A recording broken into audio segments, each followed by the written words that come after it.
Hello, everyone. My name is Jim Hull, and I am the CEO and founder of Narrative First, which is a story consultancy who helps out writers in any medium. So film, television, gaming, even plays. I helped somebody write a play one time. Anytime you have a story and you want to figure out novels. Oh, did I skip novels? Yeah, you skip novels. Oh, dare I? That's not a good thing, especially considering the audience here. Anytime you have a story and you want to figure out the structure, I'm the one that you should come to because I have an extensive knowledge of story structure and how everything is put together. Now, Diane, why don't you introduce yourself? Hi, I'm Diane Moore. I have, good God, I figured this out the other day, 14 years as an editor, as a content editor. And I started off wanting to write fiction, and then somebody sort of politely destroyed something I wrote. And I went, okay, apparently I need to learn about this first. Mm-hmm. And it sent me down a rabbit hole where I just learned a whole lot about storytelling, but mine's a lot of instinctual stuff I noticed, but I can't necessarily, I can always explain it to my authors, but sometimes it's different than what you do. Well, that's good that that person said that because in my previous life, I was a Disney animator.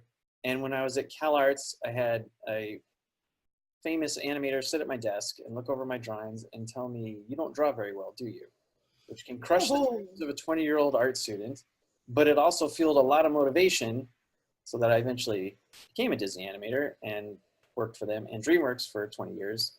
And so the fact that you had somebody tell you that nicely is a good thing to motivate all this research into story structure and how to make better stories. Because part of the problem is there are some people who think story structure is something that's only reserved for special people, or that only a few privileged few are allowed to write famous screenplays or great novels, and that if you have that special ability, then you're just born with it, and then you can just write this amazing stuff. Now, there are people like that, but then there are other people who have great story sense, and it's a matter of understanding and appreciating what it was that they're seeing, what you instinctively know works, understanding why it works, and then just figuring out where your particular blind spots are and making those better. That's also something else that I help out with because I too started out wanting to write fiction because when I was a little kid, my dad brought home a script from Chips, which is a TV show way back when, and I was amazed by a screenplay. I was totally excited by the idea that this was something that got turned into my favorite TV show at the time. And so I always feel like that's where it all started for me, was with Chips. Good old Eric Estrada. So part of my discovery into screenwriting, because I love reading screenwriting books and story structure books, around somewhere in the mid-90s, probably around 94, 95, I discovered the Dramatica theory of story. And for those of you who don't know, the Dramatica theory of story, a concept of story that is based on the psychology of the human mind. So the idea is that a story, the reason why it works is it's an analogy to a human mind, a single human mind trying to solve a problem. So when a story works, it works because it's working like we do. Like it works, it solves problems the way all of us solves problems, which is why I say everybody can write, because everybody knows when a story doesn't work. They might not necessarily know how to fix it, but instinctively, you know when a movie is crap and you want to leave the theater, or you watch a television series and it gets boring after about 2 or 3 episodes, or you read a book and after the first 2 chapters, you don't want anything to do with it. It's usually because it's not honoring the way that you solve problems, how we just naturally do it. And you know that that's not working, so it has a story hole. So the story hole is a hole in that process of resolving problems. And so what Dramatica does is it creates a whole wealth of information, all kinds of different story concepts and story points to create a model of what they call the story mind at work. So when you look at a story, it's actually, you're looking at a mind. It looks like a person, and there's different personalities. Like here you have My Brilliant Career, The Contender, and Welcome to the Dollhouse. So Welcome to the Dollhouse is a completely different personality than My Brilliant Career. One's a romantic drama, dramatic romance, and the other one is coming of age indie horror film. It's not really a horror film, but it's very shocking, some of the stuff that happens in here. So that the personality is completely different. And what that means is that the actual narrative structure is completely different. And that to me was the exciting thing about Dramatica when I discovered it, and also the fact that there were no caveats within the theory. So anytime you would read, or any books that I would read on anything, either Robert McKee's story or anything to do with Hero's Journey or Save the Cat, there's always some kind of part of the paradigm or their concept that has caveats. Like, well, sometimes this works here, but really, in this case, you're seeing it here. And they'll actually change their definitions of stuff to be able to suit what it is they're seeing. Whereas Dramatica came from the standpoint, it wasn't looking at the trends in stories. It actually came from the standpoint of like, well, why are there stories? And what is actually going on? And then now let's look at film and television shows and eventually plays, like why do Shakespeare's plays work? And then see if that fit the model. And without a doubt, going through every single story that we've gone through, there is a secret code to the narrative structure that is what Dramatica calls the story form. So then that's what I help people figure out, and which is why Diane is here, because it was her idea to make this process public, which is brilliant.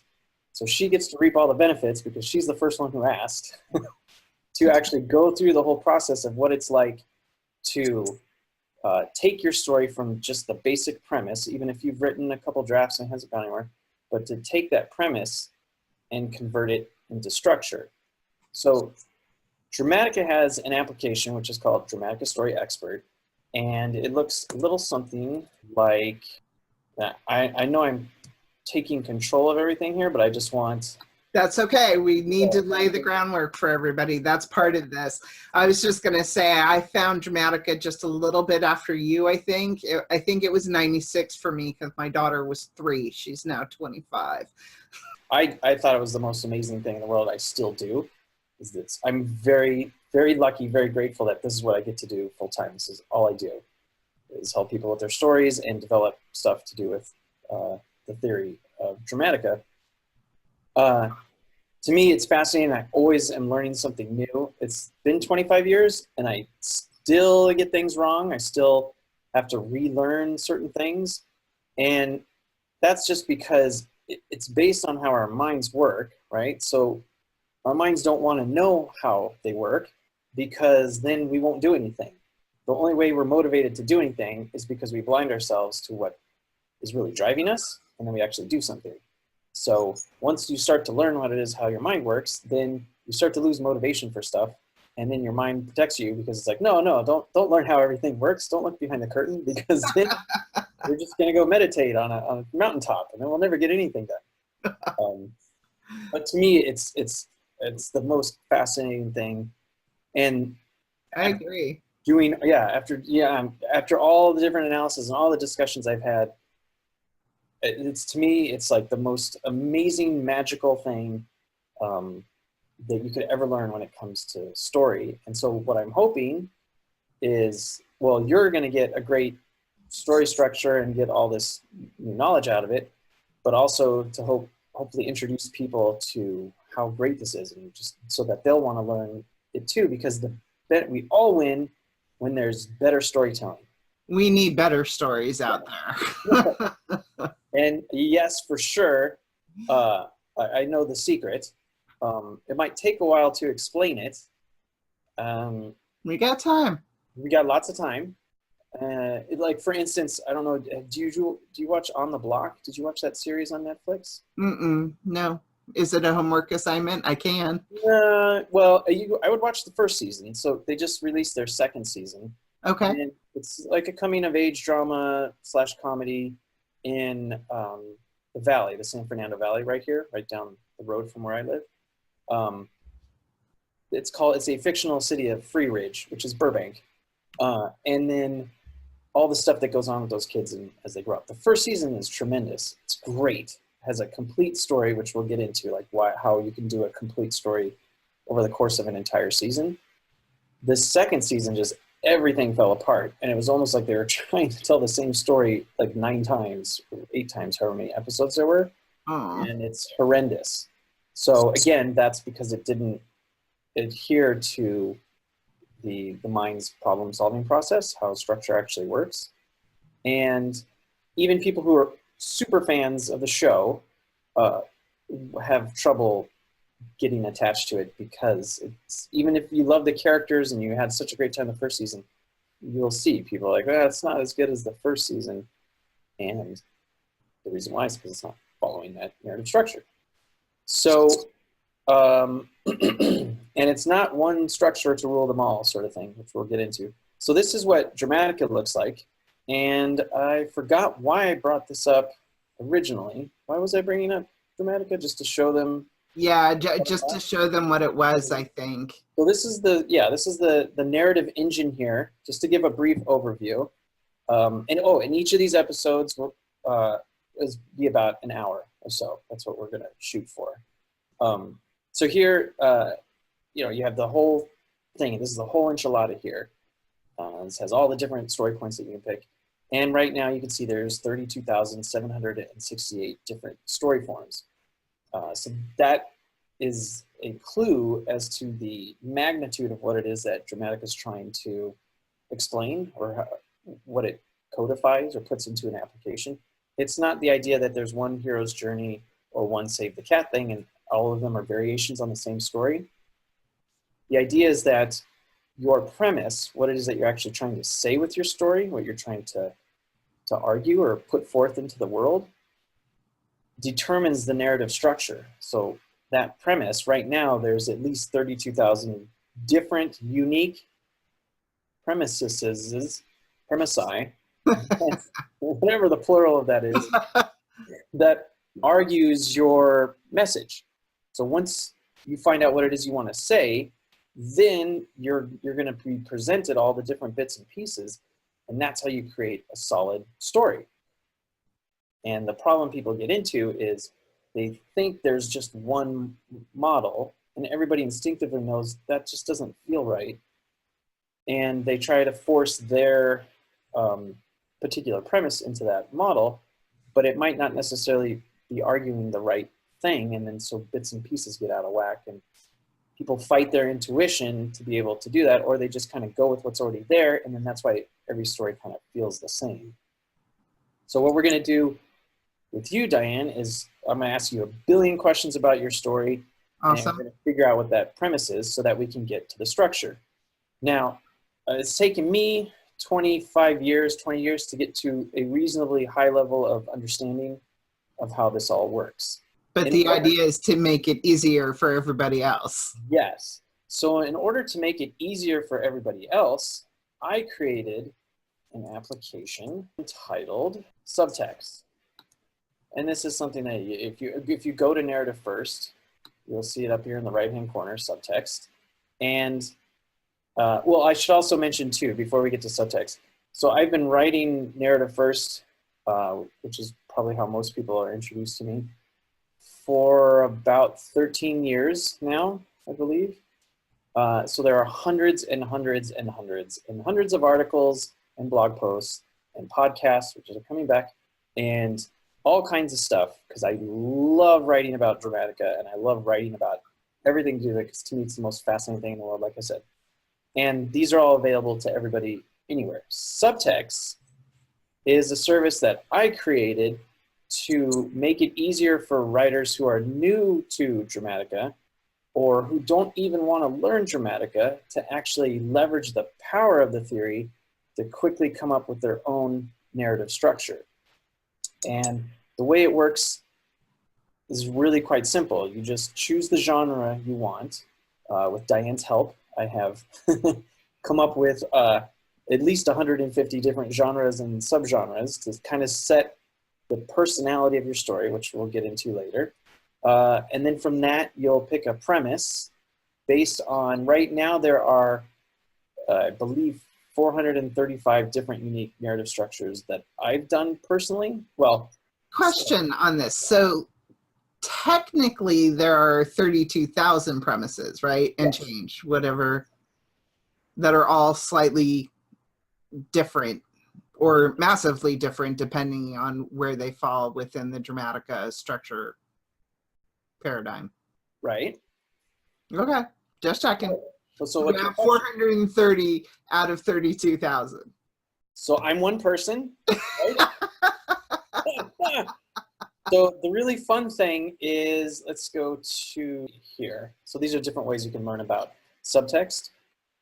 What Diane is asking is, if you go to the actual catalog of premisi that are on subtext right now, these are all of them. These are the 430 plus that I have personally sanctioned or have gone through and done. There are a set core of examples that are in the Dramatica application that come with the actual Dramatica, the original ones that were there from '94. And then over the course of 20 years, we have come together, people that are really into Dramatica, and analyzed and looked at stories from all different kinds of genres, all different walks of life, to find out what their unique narrative structure is. And part of those are in here as well. But then also simultaneously, whenever I watch something and I see like, oh, this has got a great story to it, then I like to work through it and figure out what that unique story form is, and I put it into subtext. So this is the largest collection of it. And like I said, it would be nice to go through all 32,000. It's going to take us a while. That will take a long time, and it's not necessarily the best use of it, because right now, or best use of my time for sure, we'll get You to need how to be teaching people. yeah, You need to be, working with me, working with other writers. You need to be, there's a lot to learn. preaching the gospel. Like one of Diane's favorite movies of last year was Roma. Oh my And it God, was that really piece there. exciting to go through the narrative structure of the film and show why it got 50 billion awards and what went into that. I'm just going to shiver here. So it's a very unique structure, and that's why I get excited, because if I see the same story over and over again, it's like, all right, we've told this story. So when you have something kind of new and exciting in there, I like to throw that in there, because it just creates all kinds of conversation. And the idea that there are You'll be happy then, because my story, which is entitled All's Hallowed, isn't in there. not yet. Oh, you mean the actual premise or the thing? Yeah. Okay, so then that's the idea is, you don't necessarily need to do all 32,000, because what we'll get into later is you can build a premise with subtext. And once you find out the essential parts of your premise and what you're actually trying to get across, you can always go and use Dramatica to discover, to plug in the different variables. And then you take that narrative code that Dramatica gives you and you bring it into subtext, and then you can use all the great things that are in subtext to help write your story, which is what we're going to do, especially if you already know for sure that your premise isn't in here. We'll discover that as we go along, because a lot of times people think they know what their story's about, but there's a lot more education that goes into that. But yeah, I just wanted to show too, there are a whole season of Wanderlust, which is great, that first season. There's documentaries. Wild Wild Country is a 6-episode documentary on Netflix that's got a complete story, and that's why it's so wonderful. The one episode of Westworld season 2 that was good is in here. The rest was kind of whereas the first season had a complete story. And so these are things that I just add in here. Last year, I got the 2 story forms that are in Empire Strikes Back, which I can always get into later. Here's the first season of Marvelous Mrs. Maisel, which is great. And then in the user group, we discovered that the first episode, the pilot, has its own story. So there's a story within a story, which is really exciting stuff that we can talk about. And then, of course, here, Tangled, this is one that I actually personally helped out with. I was a story consultant on the show, and I actually worked with the executive producer at the very inception of the series to figure out what the story is for the entire show. At that time was 4 seasons. It got reduced to 3 seasons. And so there's a story for the entire arc of the show, and then each season has its own arc to it. And the reception to the second season so far is out of control. The finale is this Sunday, and everybody is completely blown away by the story behind it, because there's a lot more to it than just, you know, children's television. There's actually something more being told there. And so all this stuff that I've done, or all I've learned, I've put into subtext to make it easier for writers. Not, I would say writers like you, but obviously you have an extensive knowledge of Dramatica already. But writers and novelists who are new to the theory, who want to see what it's all about and to see the magic there, because to me personally, it's complete magic, especially when you get into the particulars of it, that everything just fits right. Like last night we did Mississippi Burning, which is a really strong story form, and it has the feel. Did you ever see A Bronx Tale? Did you ever see that movie? Oh, okay. So it feels like Bronx Tale, and the story forms, the story structure of them are almost identical. They're really, really close together, and I was really excited to see how that turned out, because it's not a similar subject matter. Black Klansman, which is another fantastic film from last year, deals with it in a different way, and it has a different personality to it. It's more of a crime drama than, or historical crime drama, as opposed to this, which is more more about the clashing attitudes that people are having, whereas this is about all the awful things that the Klan does. Well, I guess this is the same thing, but the point of the structure that's behind it, you know, so these have the same subject matter in a sense, Right. but the actual stuff that's driving how them they're handled is different. completely different. Yeah. So that's the brief introduction of what I do in subtext in Dramatica. Is there anything else that I should do before we get into your story? No, we should jump in. So you're taking advantage of this. Totally. I was shocked and thrilled when you said, yeah, I kind of like that idea. Well, the fun thing is, the other thing is in subtext, there is a class that I teach every Thursday called The Writer's Room. And it's an hour class where we get together and I talk about Dramatica, I talk about subtext, I talk about everything that goes into building a structure. Every month now we're doing an analysis of an original screenplay that's been on the blacklist, and talk about why it's on the blacklist and not being produced, because so far they both have deficient stories, at least the 2 that we've looked at. And the fun thing to me is I love challenges, and I love people that ask questions. Like I taught story at CalArts for either 7 or 8 years. I can't remember how many years it was. But my favorite thing is when people interrupt and ask questions. So of course, you can always interrupt me. I have a big spiel here at the beginning just because I want to set the stage.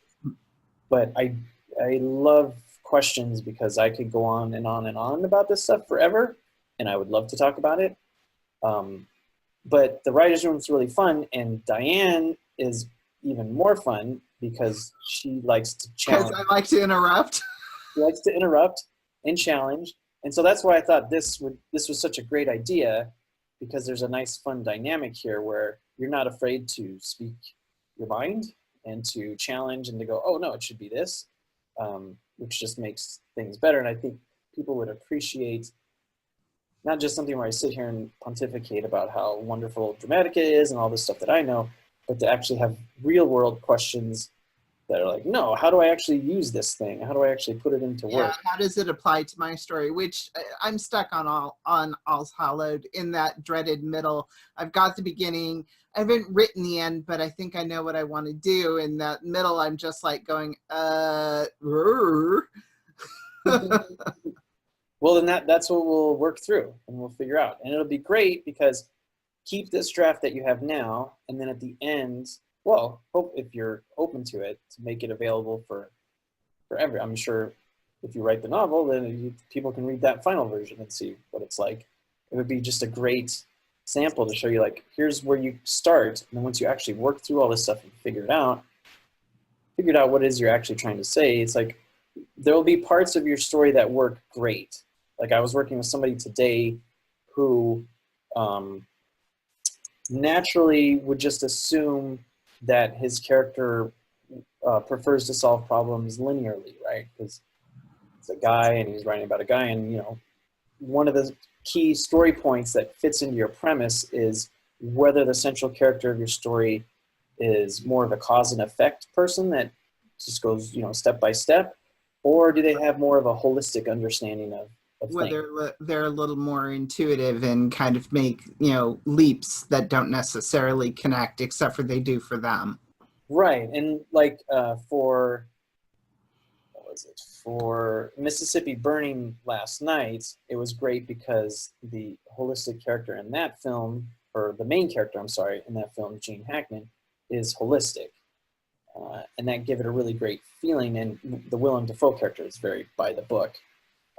And you know, so they clash naturally, but Gene Hackman's character goes in there and he strikes up relationships with people and tries to make friends. He tries to not make friends, but he's always working the balance of things between people. Mm-hmm. Not so much like going step by step. We got to fix this. We got to fix this. We got to fix this. And so it was interesting to me, the client that I worked with this morning, that he had naturally written a holistic character. And we only discovered that by going through what he had written in his first draft and seeing, because the order of events will be different for a holistic character as opposed to a linear character. So going through to see what he already wrote, it was really clear, like, oh no, you actually have a holistic main character here, which will give it a really neat feel to it. It'll be feel very different to what we typically see, especially in American Western culture. Right. So my whole thing isn't trying to, I'm not going to be here telling you this is what your story should be about. All I want to do is help you figure out what it is you want to say. And it's really fun because we go through what you've written, the draft, and see what kind of clues are there. And Okay. talk about what that is. So all that said, let's look at, and you're okay with me showing all the stuff that you sent me, right? Yes. Okay. Yeah, that's fine. So, I mean, maybe we'll start off here. So Diane sent me what? How many thousands of words did you send me to read? 11K. Yeah, that's a lot to read. So I purposely have not read it because what I'd rather do is just talk through the story first. And Okay. Because you're reasonably well versed in Dramatica, you have a pretty good idea of where you think the structure is and stuff. And so that's going to be really fun to see if it actually lines up, or so If I it's up someplace different. Yeah. So, okay, so it's called All's Hallowed, right? Yes. So just in a short sort of synopsis, what is the story about? So the story is about a brother and a sister that run into a wicked witch, basically.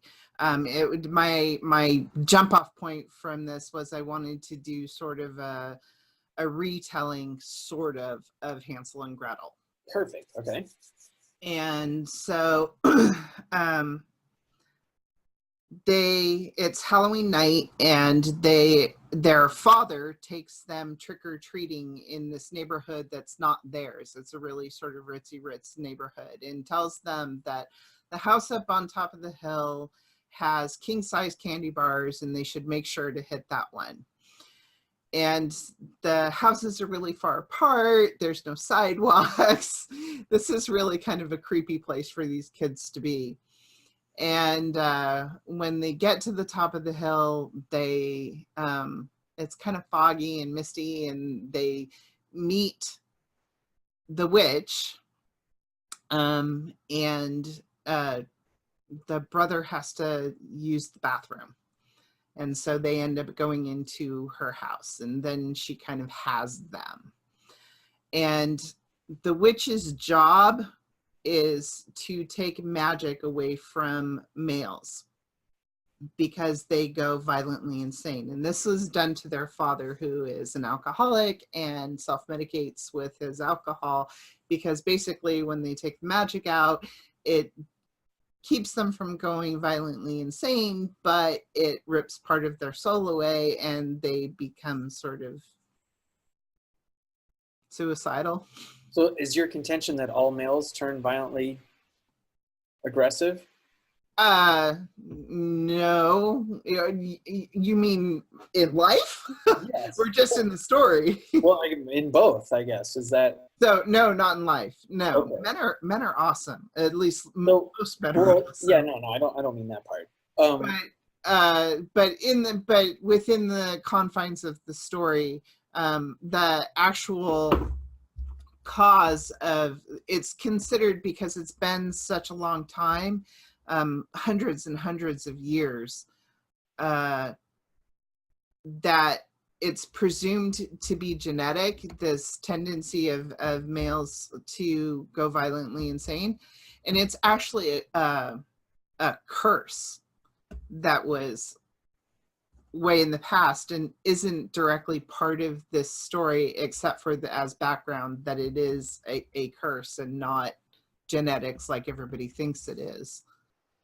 And one of the young apprentice witches has developed a new way, and they are using Cozy, who's the brother, as a guinea pig to take his magic before it's actually manifested. Okay. In the hopes of avoiding the fate that's happened to 98% of other male witches that have had their magic taken, which is that they eventually commit suicide. How does it end? So at the end, so what it turns out is that the witch who is set to take their magic is actually a male witch. And he's never actually realized the reason that he has not gone violently insane is that he has been taking the magic of other witches and in that process sharing magic. So the solution is not to take the magic, but to share the magic between the coven to make everybody saner, safer, stronger. Okay. That's great. So the first thing I would do is just the logic behind the curse, and Okay. especially nowadays in this environment. So now I will talk about this. If all males are cursed already to be have a tendency towards violent aggression, and the only way to save them is to, or the only way to keep them from that is to remove their magic. Is that true? Yes. Then it's almost like you know, because this is a young adult novel, right? I imagine. Is it Right, because the protagonist is a 13-year-old girl, so pretty sure that's going to fall in YA. so? Is it the younger YA or the older YA? Like the younger, right? No, probably actually the older YA, just because this girl has a mouth on her. Okay. Well, because I wonder where she came up with that. well, my first thing, and this may not sound like it's narrative structure, but it does tie into the whole premise of it. My first thing would be to think like, oh, you're saying something about men and they have this natural tendency towards violence, and the only thing to do is to, you know, remove their magic. And I wonder if it would make more sense, but still play into what it is that you are doing, is that there are a certain subset of men who end up No, let's put it this way. Everybody has the potential for magic, right? And No. oh well, no, I'm just saying So, hypothesis. the magical community and the human community would actually be different in this instance. So Oh, okay. it isn't all men, and it isn't all men. It's all magical men or all magical males that have this tendency. Okay, so all right, then you so okay, But that's why I say this was a curse that was self-replicating. okay. So anytime that a male magical person basically came into physical contact with another male magical person, it was like a virus and it just spread. Okay. Um, So there's a subset of men who have the potential to be magical, right? yes. Well, not even potential, because if you don't have magic, this doesn't affect you. Oh, okay. So I think we're probably saying the same thing then. So then we're just talking around each other. So then there are people who are blessed with the ability for magic, right? Who are Yes. born with magic. Okay. And then the witches remove that magic because why again? Because at a certain point in their lifespan, around 20-ish, they become violently insane, and like they lose their inhibitions, they lose their some of their ability to reason. Definitely, that's part of the insanity, but it makes them crazy. It's I have a female equivalent. It's like when I used to PMS really badly, it was like put itching powder on my brain. Okay. It made me a cranky. Yeah, we want to keep it clean. Yes, Uh, keep it clean. okay, so yeah, then you're not doing what I thought you were doing. So that's actually really clear. So they so around age 20, they're going to become violently aggressive or violently insane Yep. unless they have the magic removed, right? Yep. And so the witches are doing a good thing, right? Like they're saving. That they believe they are. Yeah. Well, yeah. So they're trying to save. And so then your solution at the end is that they decide to start sharing it. What was that again? Yeah. So my heroine, I'm pretty sure she is a steadfast character. I'm pretty sure she is never going to let anybody hurt her brother, and well, it's funny when you like start having story things that go, well, that's not quite true, go through your head, because they have to have testing of what they believe. Anyway,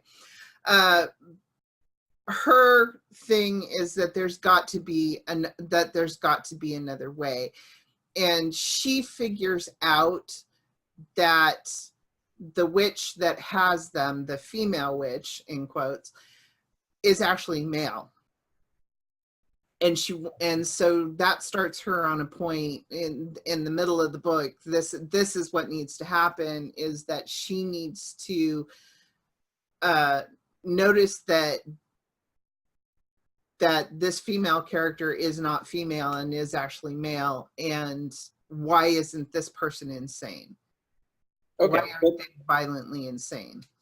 Okay, so that's the particulars of it. But the way it all resolves is the witches stop taking away magic. They end up sharing magic instead, so giving of their own magic, so these female witches can stop the insanity, stop by sharing their magic with their male counterparts, so that it's not necessary to send them on a path where they're probably going to commit suicide or kill people. Magical men. Okay, so sharing instead of removing, right? And then that solves everything. Okay. Perfect. Okay, so that's the essential plot part of it. And a premise is divided up into two major sections, right? What it is the way a premise works is it balances out the plot concerns with the character concerns. Mm-hmm. So just to show you how that would look like in subtext here. So for instance, Goodwill Hunting, which is the premise that you actually helped me on, but I haven't changed it here. Stop fighting yourself and you can grow beyond your small town. What was the thing that you had come up with last week? Stop fighting yourself and you can connect with the larger world, I think. Yeah, I think you even said something even stronger. It might have even been better, but that was last week. You're supposed to write these things down, not me. Oh, I fixed it and then I changed it back up. I'll refix it up. But it was something about, no, it was really simple. It was stop fighting yourself and you can expand your world. That's what you said. Yeah, which is good. It's a little less specific than this. But so you'll see for Goodwill Hunting, it's a great example. So the first half here is all about character, stop fighting yourself. And then you can expand your world. That's the plot part. So the part that we were just talking about with you, with your story with the witches, is the effort to kind of save the day by being proactive or whatever and removing stuff. Mm-hmm. The way that it actually gets solved, the plot part of it, is to actually start sharing instead. So the character part, which may or may not play into that, is the next part that we'll figure out the premise. And I know we have a hard out here in about 5 minutes, so I'm wondering, let me just set this stage here. Well, actually, I can tell you the premise that I think it is, and you can. Really? Okay. Yeah, let's end on so that. keep protecting, and you can conceive of a different way of doing things. Okay, so the one you think is keep protecting, and you can conceive of what? A different way of handling things, of doing things. Way of handling things. Okay. So that again, so the first half is the character-based part of it, right? Right. And then the second half is the plot-based part of it, and you can conceive a different way of handling things. So we'll get into the specifics of that. Actually, I wish you hadn't told me that, so that I wouldn't start thinking about where that's coming from, because I already know where all that is coming from. So just to leave this on a cliffhanger. Okay. The way a narrative structure works. See, I told you this could go on for like 4 or 5 hours, so it's good that we keep it to less than an hour, because this could go on forever. Because it's just so much fun to talk about. But if we go back to Goodwill here, I actually can't believe that this hour went by so fast. So you have, in a complete story, a single narrative, you have 2 points of view that come into conflict with each other. And it's more than just, I want this, and then you want something different.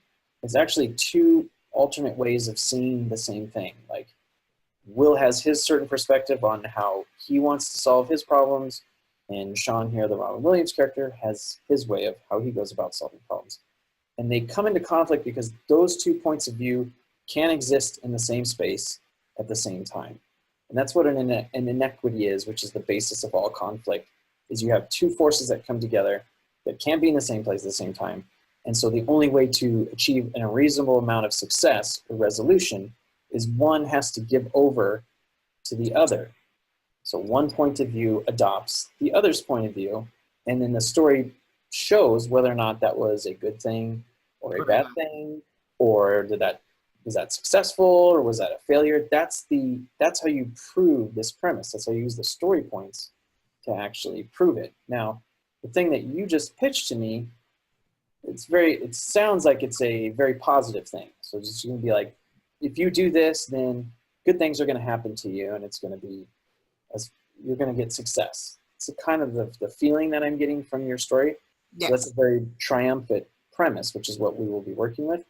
The key part now is to find out what those 2 alternating perspectives are. And it sounds to me like the two characters that you are the brother and sister. Is that what you're hoping to do? Or are there two other competing points of view that you wanted to work with? So if you had read the 11,000 words, I'm very busy. Cozy actually, by the end of the first act, is in the equivalent of a magically induced coma. Cozy. Is Cozy the boy or the girl? Cozy is the boy. Okay. Layla is my main character. So I don't think Cozy is the impact character, just because he's so out of it. Okay. So yeah, what you're referring to, so for people who don't know, Diane is skipping ahead. Sorry. Dramatica terms like main character and impact character, which by the way is the old way of thinking of the 96, influence. buddy, 96. Actually, 96 should be obstacle character. Yeah, that's true. Or 95 is obstacle character, which was the original one. But everybody got that confused with antagonist. So then it became impact character. But then everybody felt, well, that's too forceful. So the closest thing, the one that I actually really love, is influence character, which is something that Melanie, who's one of the theory co-creators, had come up with a little bit later because she too wasn't super happy with the impact character. So what that is you have the main character who is the person that we, the audience, are going to become. We kind of live in their perspective. And then there's somebody else who has that challenging perspective that's going to influence them and force them to kind of deal with their personal issues. So for you, my assumption was that it would be between the brother and sister. So then the influence character, that challenging perspective that your intuition is telling you, is who at this time? Maybe Ebony. Ebony. Ebony, I don't know what role Ebony plays, but Ebony is the young witch that has the alternative idea of taking the magic before it manifests. So young witch, idea of taking magic before it manifests, right? Because she also has a younger brother. Oh, but she likes the idea of taking the magic? Ebony, yes. But Ebony's idea is, if we take the magic before it's manifested, then maybe they won't become so depressed. It won't be like we're ripping away part of their soul, because their body that houses their magic has never known what their magic is before it manifests. So if we ripen it, which was my whole idea of fattening up from the Hansel and Gretel. Oh, cool. So if we ripen their magic and pull it out of them before their body actually knows what it is, maybe it won't lead to these bad suicidal, outcomes. Okay, so this is her idea that has been going on for a while, though, right? No. So this is a new so the process of taking magic is literally hundreds of years old, but they've always taken it after it's manifested. Okay. And Ebony's idea was, what if we do it before it manifests? Oh, okay. And the opposing idea is Layla's idea about, well, what if we don't take it at all? What if we give them more magic? What if we share our magical power with them? Oh, okay. So from the very beginning, or does she come up with that later? She comes up with that later as an idea because she actually meets two male witches that are not insane. So there's the one that's pretending to be the female witch Hepzibah, who is actually Hepzibah's brother Reuben. Mm-hmm. And then their younger brother Tevel, who Reuben keeps in a magical construct.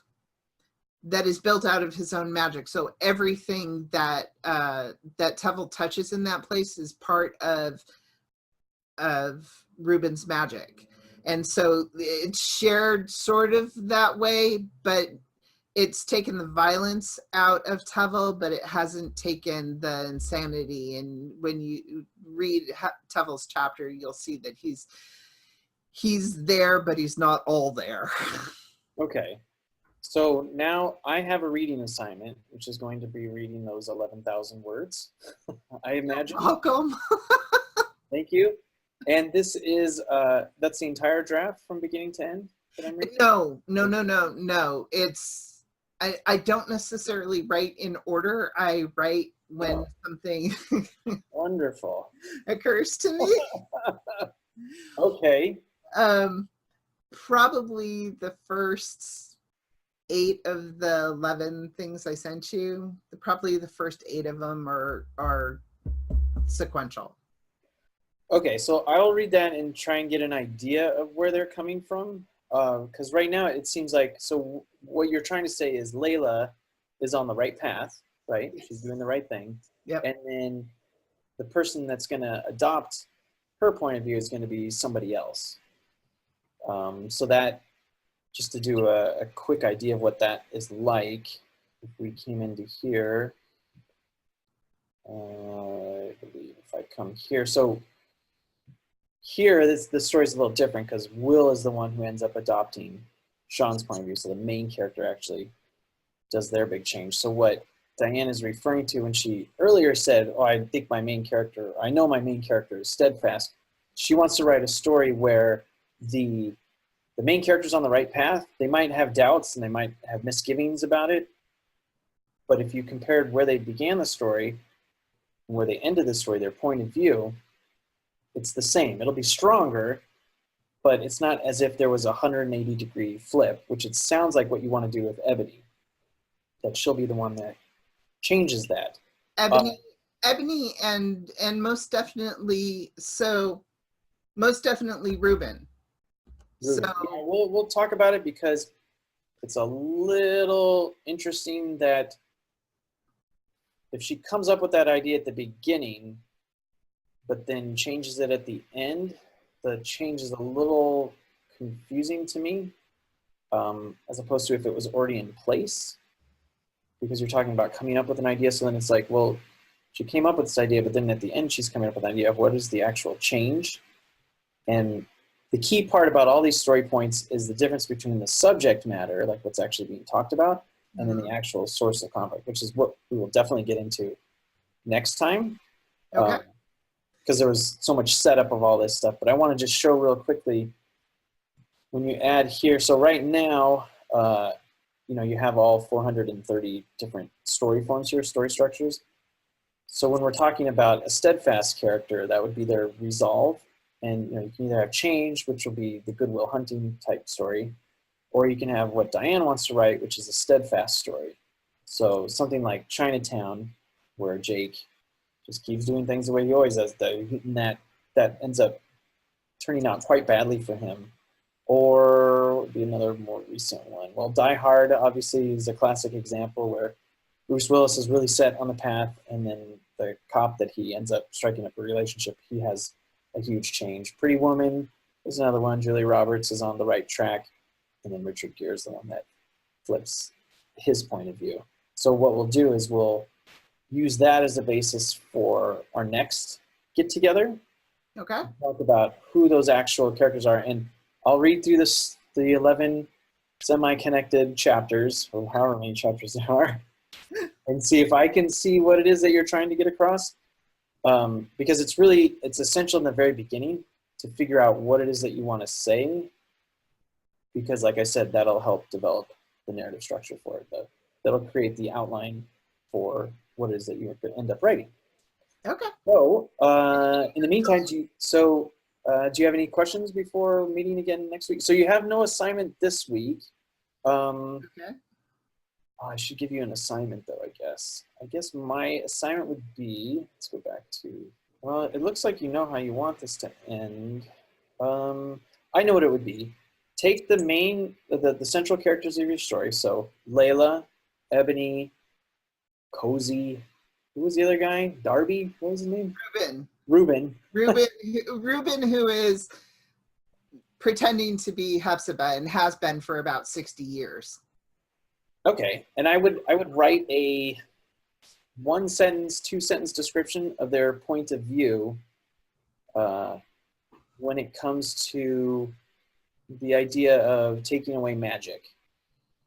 And if they don't have a point of view, because I know Layla probably might not have a point of view about that. Yeah, Layla doesn't, because at the beginning of the story, literally Layla and Cozy know nothing about the magical world. I just want to see what their role is in the story, just a general Okay. sense of it, and Alright. kind of their points of view. That'll help me along with the reading to get a better idea of it, and then we'll be able to discuss where they're coming from, so we can get closer to that premise. Can do. Sound good? Sounds Oh, and then I would also say, although it's probably pretty clear, start thinking of the genre that you have. And actually, you know what? That's what we'll start with next. First time is Okay. talking about how subtext, the stuff that you actually helped me build in some respect, how when it comes to genre here, you have, you have a genre. For instance, if it's sci-fi, and then the subgenre. So these are all the sci-fi films that are in subtext right now. And then, of course, you have all kinds of different subgenres that are in there, and the order of it, how that changes the feeling of the story. Because genre is all about the personality of the story, what it feels like. Right. So I don't think you have urban fantasy in the list. perfect. So we'll talk about what that is the next time we get together. Okay. Sound great? Sounds wonderful. Excellent. So thank you for doing this. And I hope everybody is going to get so much out of this. I'm delighted to be the stand-in. Yes, and thank you for sharing your story. And we're going to call this Writing with Subtext, right? That's what we're going to call the show? Yes, that's what we're going to call this show, Writing with Subtext. Thank you for participating in the first pilot episode of Writing with Subtext, which will, of course, have a triumphant ending. And we'll get to that as we go through the different episodes. Sound good? Sounds good. We'll see y'all soon. Yep. Thanks, everybody. Bye. Bye. Hi, everybody. Thank you for making it through this episode of Writing with Subtext. Jim and I are so excited about this, and we really want to take you on the journey. We have so much more to share as we develop my story using both Dramatica and Subtext. So make sure that you hit that subscribe button and jingle that notification bell so when we post the next episode, you'll know it's there. I've posted the links for Dramatica, Narrative First, and Subtext below, and we really want to field your questions. So if there was something in this episode that wasn't clear to you, or there's a new concept, or you want elaboration on something, put that below in the comments, and we will attempt to address your questions in future episodes. Again, thank you so much. We'll see you soon. Bye.